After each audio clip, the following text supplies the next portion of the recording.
The command came like a knife across the breakfast table. Sign it. Mom, if you don't, you'll lose everything anyway. Mark's voice was low, but there was steel in it. Kayla, his wife, sat at his side, with the folder already open, her manicured finger tapping the empty line where they wanted my name. I held the pen in my hand, but my fingers did not move. The teacup in front of me rattled against the saucer, not from weakness, but from the effort it took to keep myself steady.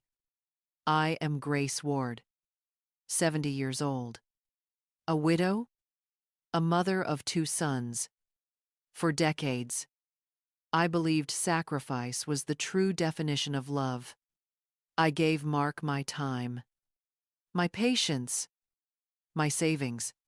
When his father died, I gave him even more, because I thought a boy without a father needed a mother who never said no.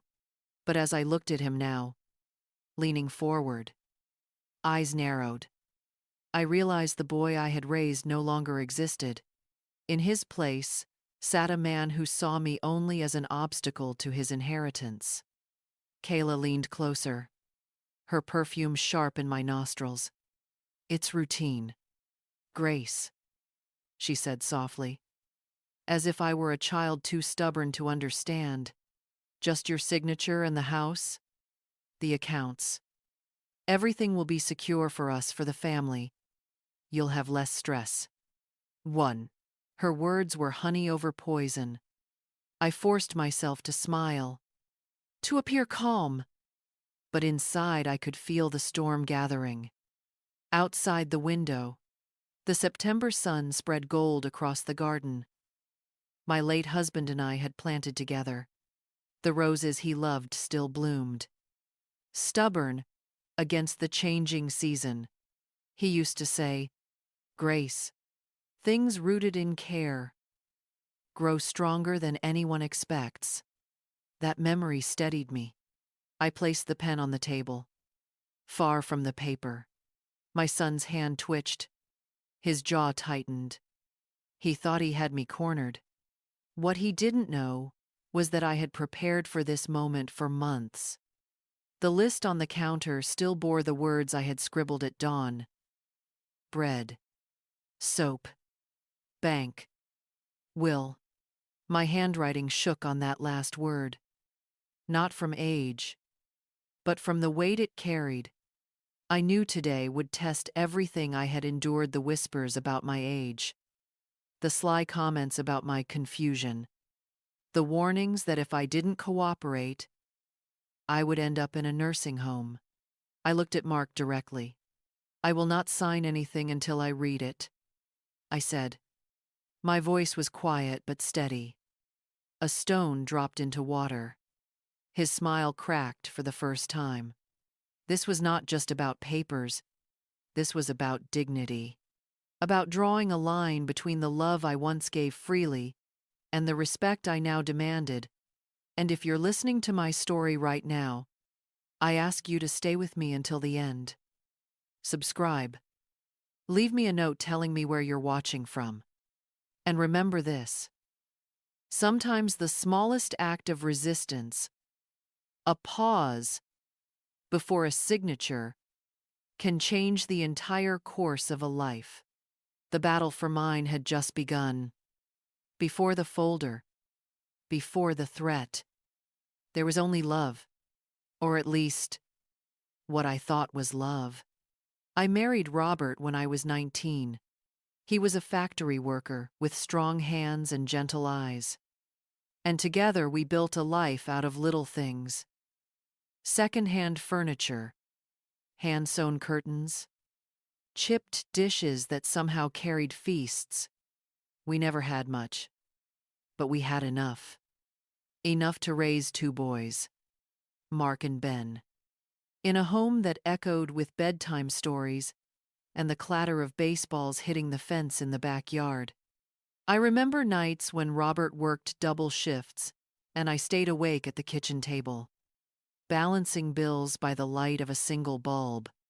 I told myself every sacrifice mattered if it meant our children would have a future brighter than ours. Shoes patched until they couldn't hold another stitch. Vacations skipped. New coats traded for used ones. Always one more dollar tucked away into savings. One more penny stretched to its limit. When Robert passed, the house became both a comfort and a wound. His jacket still hung on the hook by the door for months. His chair at the table stayed empty. Yet I could never bring myself to move it. Alone, I shouldered the mortgage, the repairs, the endless cycle of bills. But I kept going. Because the house wasn't just walls and windows. It was proof that my sacrifices had built something lasting. Ben, my eldest, inherited his father's honesty. He worked with his hands, never asking for more than what he earned. He visited often, bringing groceries, fixing leaks, reminding me I wasn't as alone as I felt. But Mark, my youngest, my bright, ambitious boy, somewhere along the way, he changed. At first, it was small. He borrowed money for school, promising to pay it back. Then for a car. Then for emergencies that never ended. After Kayla came into his life, the requests turned sharper, cloaked in concern. Mom, you're getting older. Mom, that house is too much for you. Mom, let us handle things. Each word was dipped in sugar, but the aftertaste was bitter. I told myself he was worried, that he meant well, but I saw the way Kayla's eyes lingered on the house, the way she asked questions about bank accounts and insurance policies. I heard the impatience in Mark's tone when I hesitated.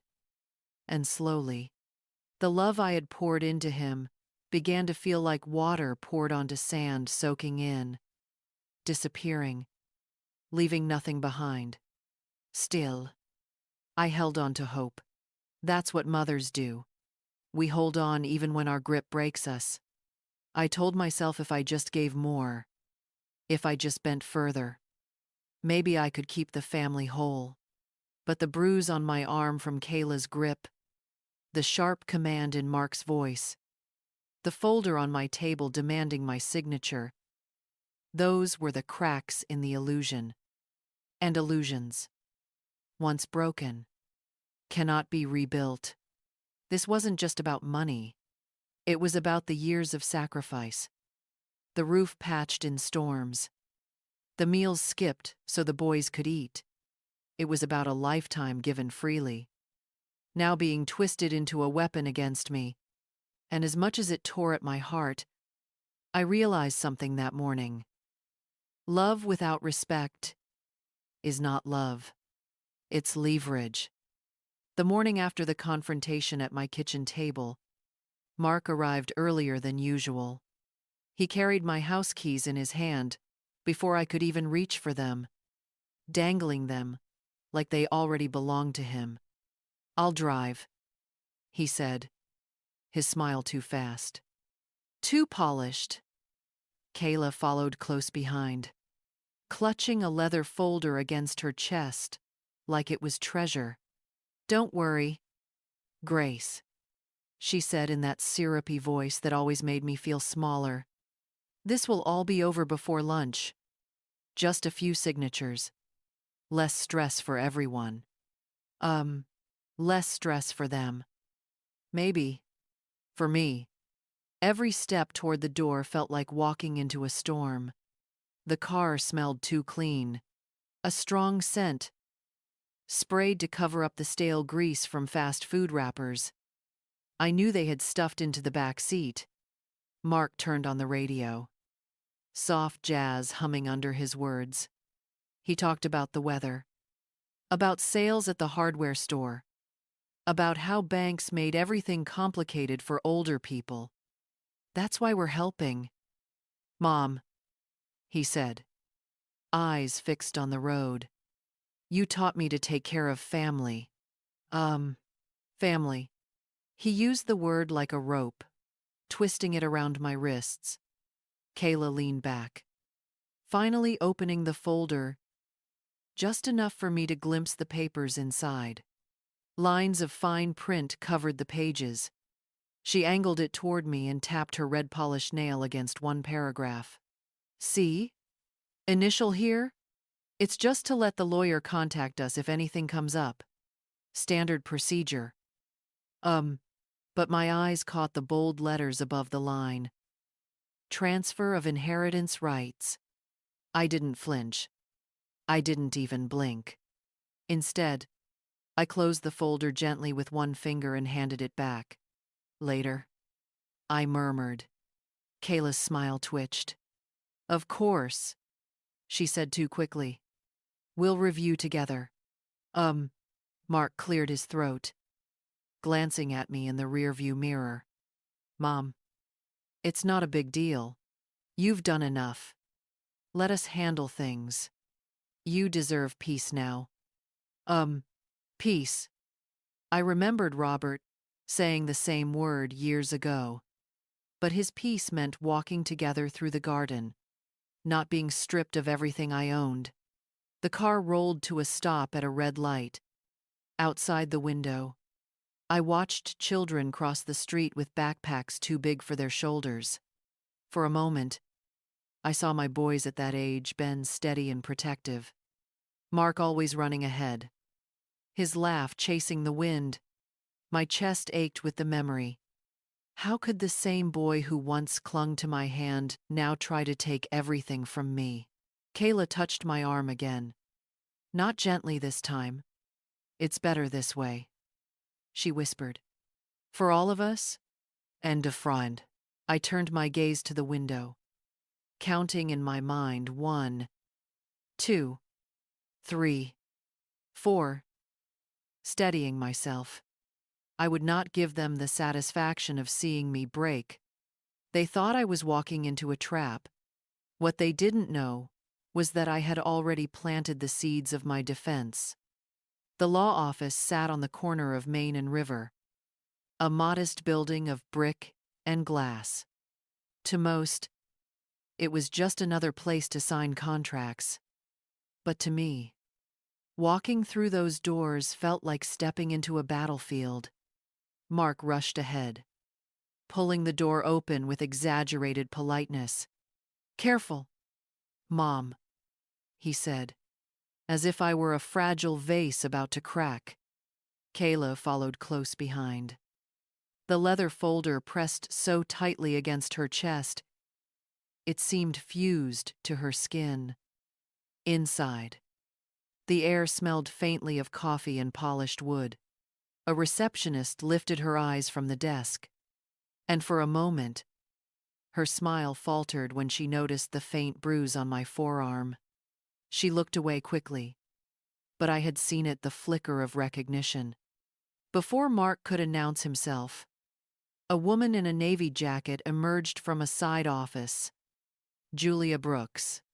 She had been my lawyer for years, quietly handling the paperwork Robert and I had arranged long ago. She was calm, deliberate, and above all, observant. Her sharp eyes moved over the scene in one sweep. Mark's tight grip on my elbow, Kayla's possessive clutch on the folder, my two stiff shoulders. She greeted me first. Mrs. Ward, she said warmly. I'm so glad to see you today. Something in her tone, gentle, but edged with purpose, steadied me. Mark stepped forward, interrupting. We have some paperwork. Julia, just need Mom's signature. Routine stuff. Kayla slid the folder onto the table in the consultation room, her manicured nail tapping the page like a metronome. It won't take long. Julia gestured toward the chairs. Please, let's sit down. I'll make sure everything is handled properly. Her voice carried no urgency, but when she turned toward the receptionist, I caught the almost imperceptible nod. A signal. The receptionist picked up the phone, pretending to confirm an appointment. I lowered myself into the chair nearest the door, deliberately placing my purse on the table. My heart hammered against my ribs. Inside the purse, folded neatly beneath my ID and checkbook, was the small envelope I had prepared, the one with 4 block letters written on the card inside. Help. Under duress. Kayla pushed the pen toward me. Initial here, she said softly, but her fingers tightened on my arm. Not encouragement warning. I didn't reach for the pen. Instead, I opened my purse slowly, pulled out my wallet, and set it on the table. With steady hands, I placed my ID on top. Then, without pause, I slid the envelope beneath the ID, stacking it with the other documents. Here are my papers, I said, my voice calm, almost casual. Julia's gaze flicked down. She picked up the stack smoothly, as if nothing unusual had happened. But when our eyes met for a brief second longer than normal, I knew she had seen it. She had read me. The hum of the office machine filled the silence. Kayla smoothed her skirt. Mark bounced his knee. Impatience bleeding through his smile. But I sat perfectly still. My message had been delivered. And now, everything depended on Julia. Julia excused herself with professional calm, carrying the neat stack of documents to the copier outside the office. To anyone watching, it was nothing unusual, just routine procedure. But inside that transparent sleeve rested the envelope I had slipped beneath my ID. I held my breath as the door closed behind her. Mark leaned forward, lowering his voice. Mom, let's not make this complicated. Just sign. We've got plans after this.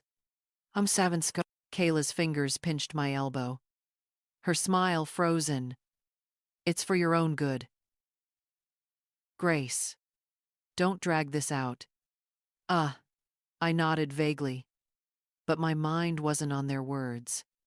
It was with Julia. I prayed she would see. In the hallway, the copier hummed, its mechanical whir covering the subtle rustle of paper. Julia slid the envelope out, quick and practiced, and opened it beneath the lid. 4 words stared back in block letters. Help. Under duress. Her chest tightened, but her face never changed. She slipped the card back in place, pressed the green button, and let the copier spit out 2 sheets. One went into the client file. The other she folded neatly and tucked into her jacket pocket. When she returned, her expression was light, even casual, but her eyes had sharpened with purpose. She set the papers down and placed a paper cup of water in front of me. Here you go, Mrs. Ward, she said warmly. To Mark and Kayla, it was nothing. To me, it was a message. I've seen you. I hear you. You are not alone. Julia slid a small recorder onto the table. For accuracy, she explained smoothly. We like to record our document reviews. It protects everyone. Do I have your consent? Kayla's smile faltered. Is that necessary? It's standard, Julia replied, calm as ever. Pressing the red button, a small light glowed, steady and bright. Mark shifted uncomfortably. Fine. But can we hurry this up? Julia ignored his impatience and turned to me. Mrs. Ward, can you tell me in your own words what these documents are for? I touched the edge of the folder, my heart pounding. My voice came out steady. They would give my son control over my money and my house. Mark barked a nervous laugh. Mom, you're making it sound worse than it is. Ah, Julia raised her hand politely, but firmly. Mr. Dand, Ward, I'll give you a chance to clarify in a moment. Right now, I need to hear directly from your mother. Ah, the tension thickened. Kayla's grip tightened on my arm until my skin blanched. But I didn't look at her. I kept my eyes on Julia. It was the smallest of exchanges. A slip of paper, a recorded answer, a lawyer's nod, but it shifted the air in the room. For the first time, since this ordeal began, I felt the balance tilt, however slightly, in my favor. The walls of the trap were still around me. But somewhere, a door had opened. The red light on the recorder glowed steady, a tiny eye watching everything. Julia folded her hands on the table, her expression calm but intent. Her voice dropped, softer than before. Tension meant for me, but clear enough to cut through the tension. Grace, she said, and it startled me to hear my first name spoken with such kindness. I'm going to ask you a few simple questions. You can answer with yes or no, or tell me more if you want. Take your time. Oh, Kayla shifted in her seat, crossing her legs too quickly. Mark bounced his knee. The rhythm sharp, impatient. I breathed once, then twice. Steadying myself, Julia asked the first question. Are you being pressured to sign documents you don't want to sign? The silence in the room thickened. I looked at Mark. His jaw was tight, his smile thin. Kayla's fingers pressed harder into my arm, leaving little crescents where her nails dug. I looked back at Julia. Yes. The word was soft, but in my chest, it rang like a bell. Julia nodded once, making a note on her pad. She didn't look surprised, didn't even flinch. She just moved on. Second question. Do you understand that these forms would give your son control to move your money and your home without your permission? I stared at the folder, its black edges sharp against the wood of the table. My throat ached, but my answer came steady. Yes. Mark leaned forward. Mom, stop. You're making it sound like I'm stealing. Julia raised her hand politely but firmly. Mr. Ward, please. We'll get to you shortly. His mouth snapped shut, but his eyes burned into me. I forced myself not to look away. Julia's third question came slower, heavier, as if she knew what it cost me to answer. Do you feel safe at home when Mark and Kayla visit you? The room went still. The air from the vent hummed, faint and cold. My mind flashed with memories. Mark shouting when I asked too many questions. Kayla's hand yanking my wrist when I hesitated. The threats about a nursing home whispered just loud enough to sting. I looked at my hands, folded tightly in my lap. The bruise on my forearm ached as if it remembered too. No. Julia paused, letting the word settle. Then she nodded again, slow and deliberate. Thank you. Grace. Kayla's smile cracked. She's just confused. She bruises easily.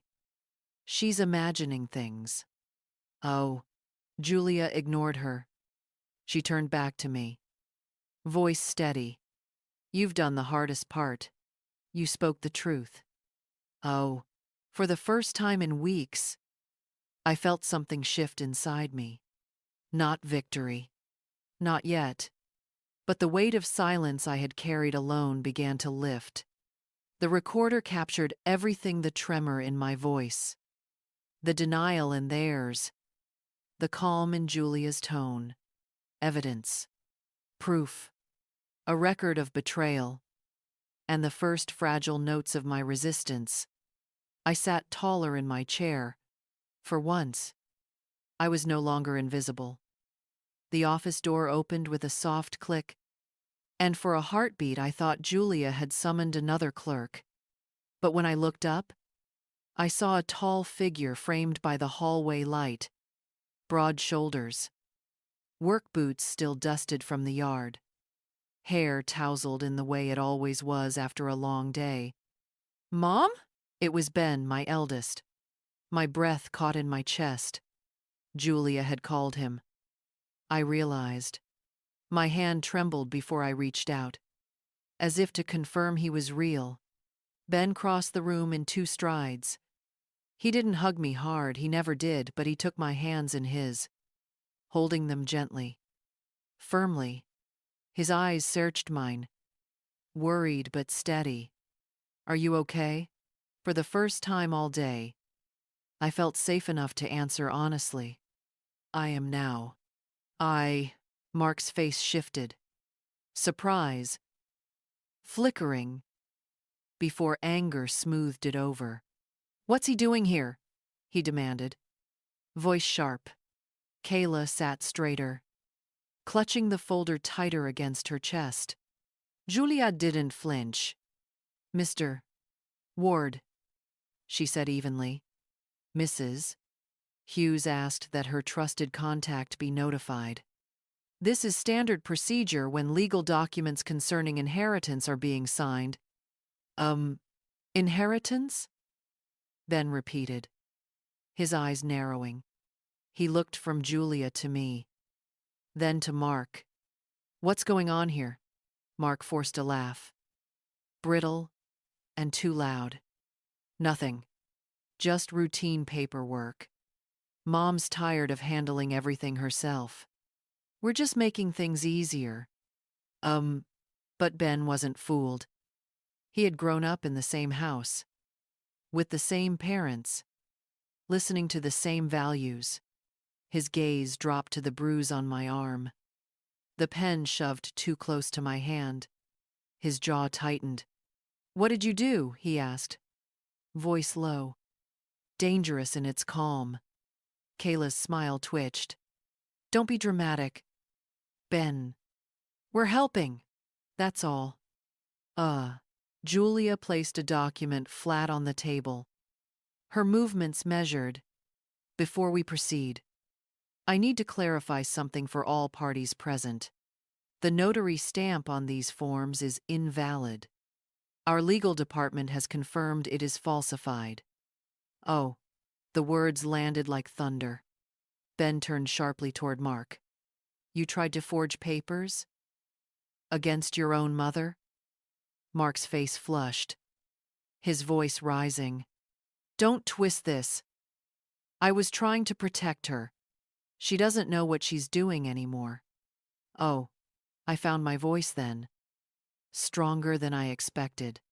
"I know exactly what I'm doing, and I know exactly what you've tried to do." The silence after my words was heavier than any shout. Ben stepped closer, placing himself between me and Mark. "Mom's not alone anymore. Not today. Not ever again." Julia nodded, her eyes steady on me. "You've taken the right step. Grace, the law is on your side, and so is your family, the part that still remembers what that word means." Mark sat back, his smile gone. Kayla's hands clenched the folder until the edges bent. They had thought me powerless, cornered. But with Ben standing at my side, the tide had shifted. For the first time, I believed it. This fight wasn't mine to bear alone. Julia let the silence hang in the room, heavy as iron. Then, with slow and deliberate movements, she opened a slim leather folder she had carried in under her arm. Her eyes flicked to me, and in that glance, I knew this was the moment I had been waiting for. Before we discuss anything further, she said, her voice calm but cutting, I need everyone to see a document Mrs. Ward prepared weeks ago. Mark frowned. What are you talking about? Kayla leaned forward, suspicion in her narrowed eyes. Julia slid the first page across the table, facing them. This is a copy of a living trust, she explained. It was signed and notarized 3 weeks ago. It names Grace Ward as the grantor and co-trustee, and her elder son, Ben Ward, as the co-trustee alongside her. All of her assets, including her home, her savings, and her investments have already been transferred into this trust. Mark stared at the paper like it was written in another language. His mouth opened, then closed. That's not possible. Kayla gave a sharp laugh, brittle and high-pitched. You're bluffing. That's just a piece of paper. Yulia's expression didn't change. She slid the second page across. This is the recorded deed transferring title of the Ward residence into the trust. Verified by the county clerk's office. The color drained from Mark's face. Kayla's laughter cut off like a snapped string. What does that even mean? Mark asked, his voice cracking. It means, Julia said firmly, that even if Grace signed the documents you brought today, nothing would change. The trust controls her assets. Not you, not anyone else. And, for a moment, the room was silent, except for the faint hum of the recorder on the table. Mark slammed his palm down. You did this behind my back, he shouted at me. You think you're clever? You think you can make me look like a thief? I met his eyes, my voice steady. No. Mark, you did that yourself. I did this to protect myself. Oh, Kayla's voice turned soft, almost pleading. Grace, we only wanted to help. You're tired. Bills are hard. We thought. I lifted my sleeve slightly, revealing the fading bruise on my arm. My words cut through her excuses. Safe does not hurt. Oh, Ben's hand found mine, solid and grounding. Mom doesn't owe you explanations, he said. Julia folded her hands. For the record, she added, her voice clear. We now have confirmation that the documents you attempted to use are invalid. Coupled with the evidence of coercion, this will be handed directly to law enforcement. 1. Mark's bravado crumbled.